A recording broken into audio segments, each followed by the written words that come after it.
Si evitas estos 3 errores, tu comprensión mejorará mucho. Lo sé porque he cometido todos estos errores y más, y cuando cambié mi forma de escuchar, empecé a ver grandes avances en mi comprensión. Entonces hoy descubrirás cuáles son estos errores y cómo evitarlos fácilmente para mejorar tu comprensión más rápido.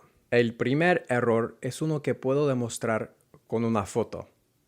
¿Me puedes decir qué estás mirando aquí? ¿Y qué tal ahora?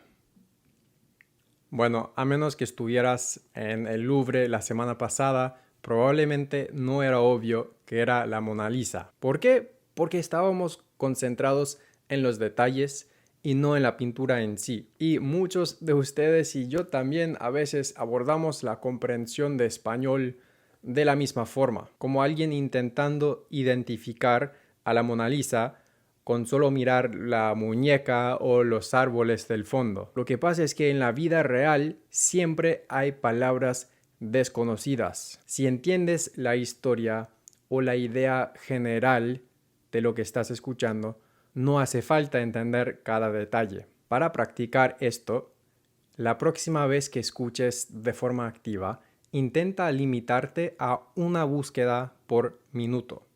Y si no entiendes, lee la transcripción en español o inglés y luego vuelve al video o el audio. Escucha más de una vez antes de recurrir al diccionario. ¿Has notado cómo cuando viajas a una nueva ciudad necesitas unos días para familiarizarte? Muchas personas escuchan el español como alguien que visita una nueva ciudad cada día, sin nunca quedarse para conocerla mejor. Una de las cosas más valiosas que puedes hacer cada día es volver a escuchar algo que ya has escuchado. Cuando empiezas a usar más la repetición, al ver un video o escuchar un podcast 2 o 3 veces, recuerdas mucho mejor todo lo nuevo que aprendes. Además, tu comprensión aumenta cada vez, lo cual significa que puedes usar contenido más avanzado y por lo tanto quizás más interesante. Para practicar esto, recomiendo elegir una o dos fuentes de aprendizaje, o sea, un podcast y un video o 2 videos, como quieras, y usarlas varias veces de varias formas en vez de escuchar algo nuevo cada día. Al hacer esto, dejas que tu mente se relaje un poco, que perciba más y que absorba más. Del mismo modo que es más fácil navegar una nueva ciudad después de un par de días. El último error de comprensión es uno que yo cometía en la universidad cuando estudiaba francés.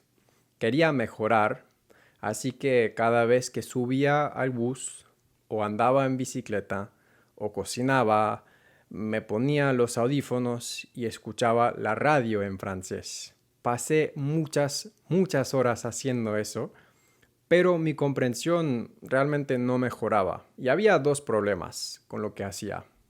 Por una parte, era demasiado complicado lo que estaba escuchando para el nivel que yo tenía. Y 2, y esta era la clave, mi atención estaba dividida.